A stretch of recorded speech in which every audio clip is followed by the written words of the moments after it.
Hi, this is Jordan Castillo Price. I am the author of the ABCs of Spellcraft. And this is Nick Hudson. I am the narrator of the ABCs of Spellcraft audiobook. And today we wanted to talk a little bit about the world building of the project. One of my fabulous listeners, Sherry, sent me some wonderful questions about this. I'm interested in where you get your ideas for a whole new world and set of rules for the paranormal aspects of that world. Do you create the whole world before you write? Do you add depth or new aspects to the world as you continue to write stories in that world? So world building. It's hard for me to talk about because I do it super, super instinctively, like probably more so than any other aspect of the writing.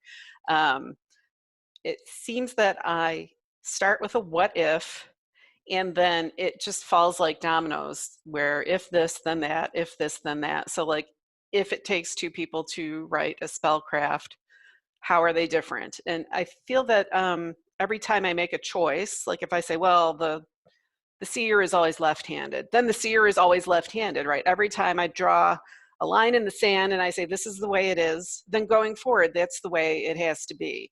And so it's almost as if as I create a rule, the rule gets set in stone, and then I'm always either playing up that rule that I've created, or I'm working around the rule, or I'm deepening the rule by explaining how it came to be.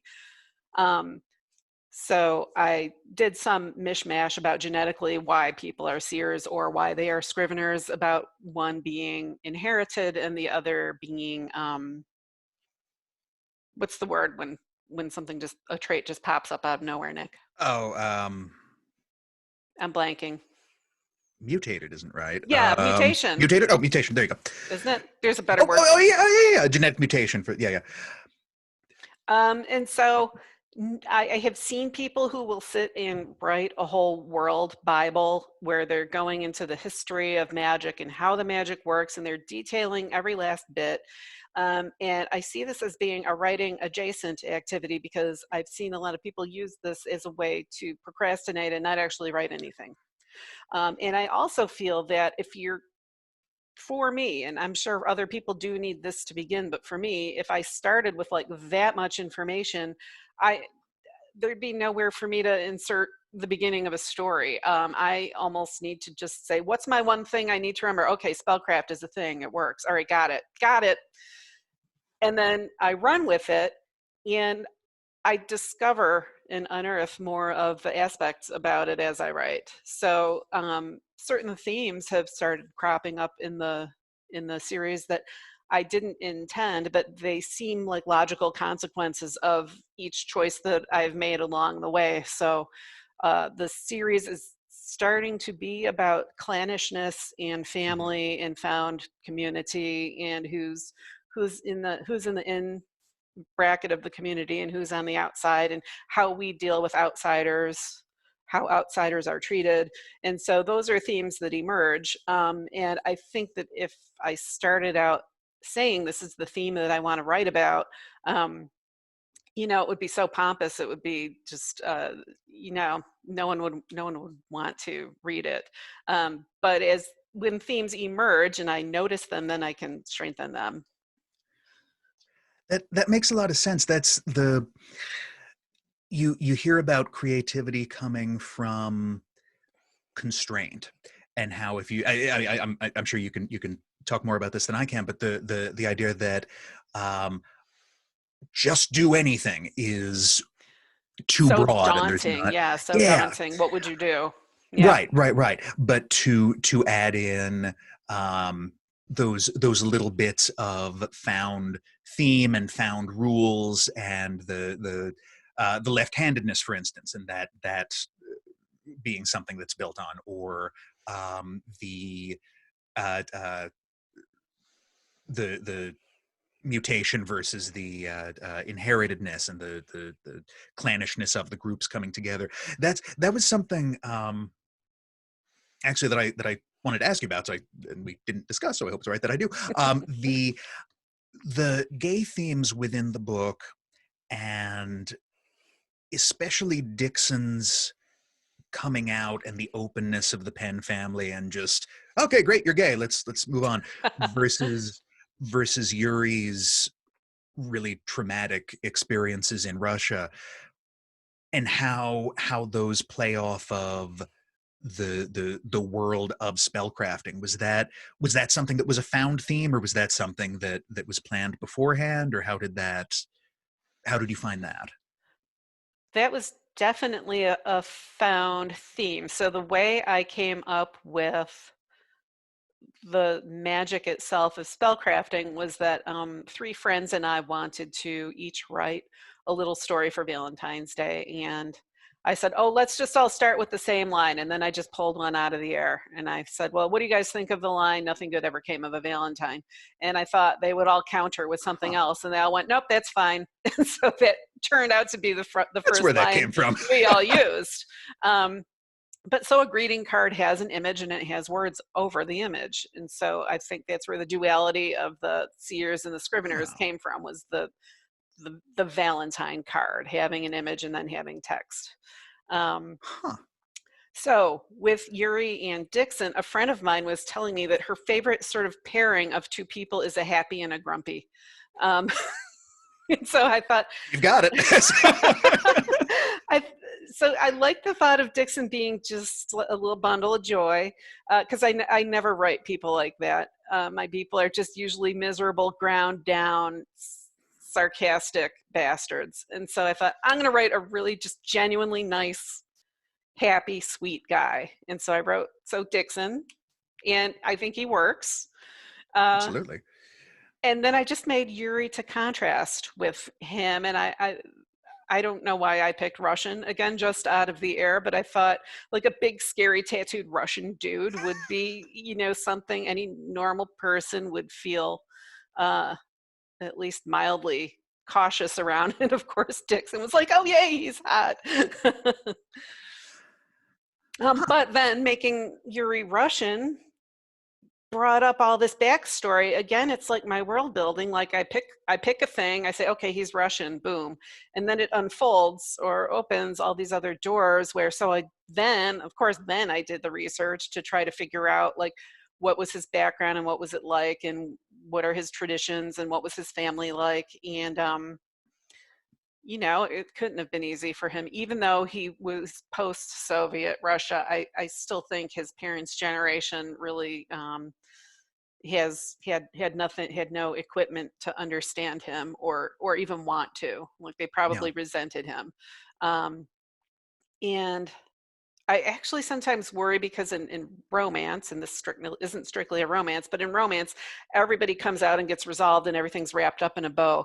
And I think Yuri's past, you kind of can't. He came from an awful background, and I think what a lot of readers really enjoy is that he's figuring out how to be with a loving person when he's just has no experience with it at all, and it's all new to him. Well, and that's something that lends itself to a series, I think, because if you've tied everything up at the end of the first book, then I mean, great, but it's done.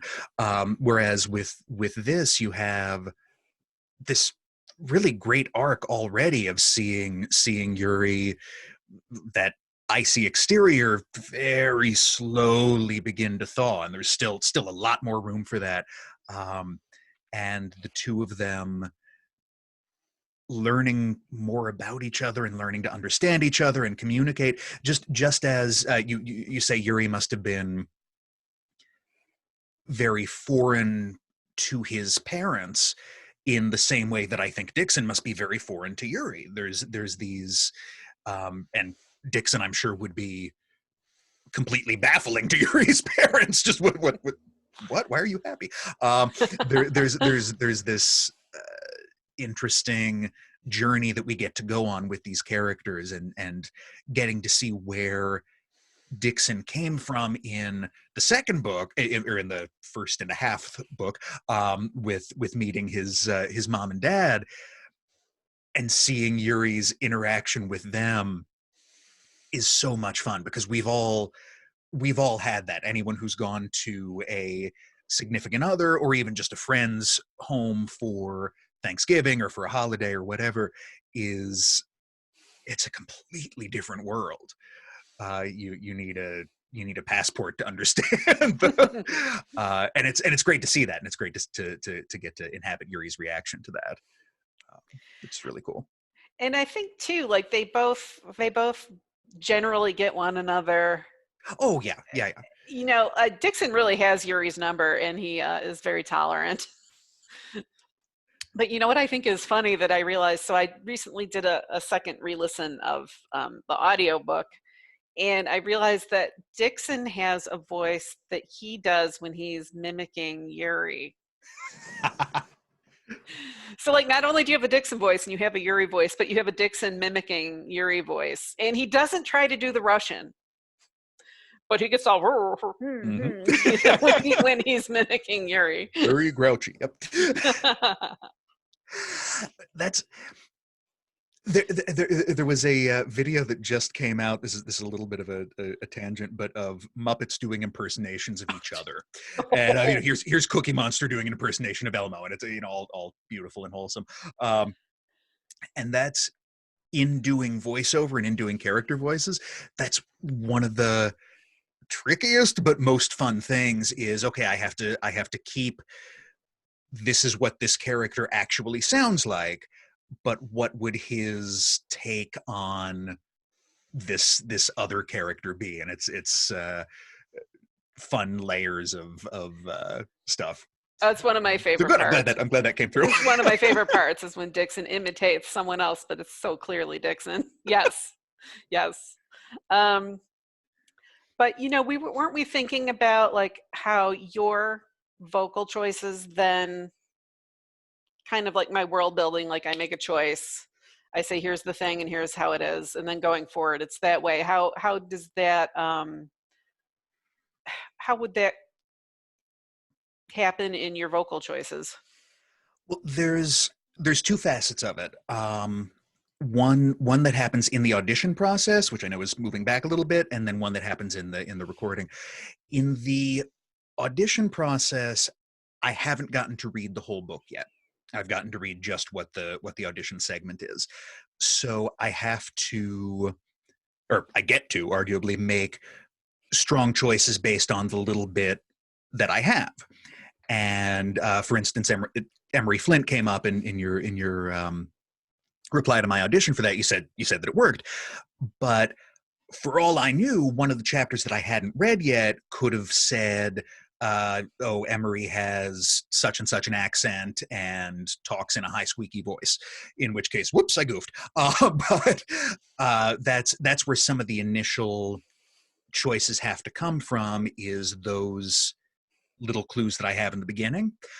Once I have the whole book, though, then I get to read through the entire thing. I get to see, this is where I know Yuri is going. This is where I know he starts. So he does get to thaw out a bit as we go, but not in the beginning, not yet. And this is where Dixon ends up, and this is where he starts. And then we've talked about this a little before, but taking Yuri as an example. So you chose to make him Russian. So then I know, because that's a strong accent choice, I know that no other character in this series can have a Russian dialect unless explicitly stated this character is Russian. So that's my first bit. Second, you describe him. You say he's tall, he's big, he's muscular. So you could have a muscular, tall guy with a higher voice. It's not impossible, but not the clearest choice. So let's give him something a little bit deeper. Let's give him something a little more masculine, which goes nicely with the character as he's drawn. And more things sort of fall into place from there and form what that character sounds like and switches into that sort of sound, which shapes the world from my end through those dialects,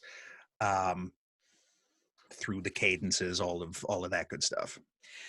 What I like about the collaborative aspect of the project is that now that I've listened through like 2-3 times, your cadences of the way you've performed people is now playing through my mind as I write. So I feel like the I'm second sorry. Is I that feel good? like the second collection is going to be, even deeper characterization, because I don't know, I just think that writing for dialogue is a knack. And I don't know, a lot of times when I read, I see things written that aren't very conversational, or it doesn't Mhm. sound like anyone would actually say. um, and I think that having your rendition of Yuri and Dixon and everyone else in my mind is just going to make it that much more of an impact when we get to produce the second part. I'm excited to see the next book. I can't wait for you to see it. Yay! Yay! All right. Well, let's stop here then, and then Okay. the next time we convene, we can talk a little bit more about the characters specifically. Yeah. All Okay. right. Sounds good. Bye. Bye.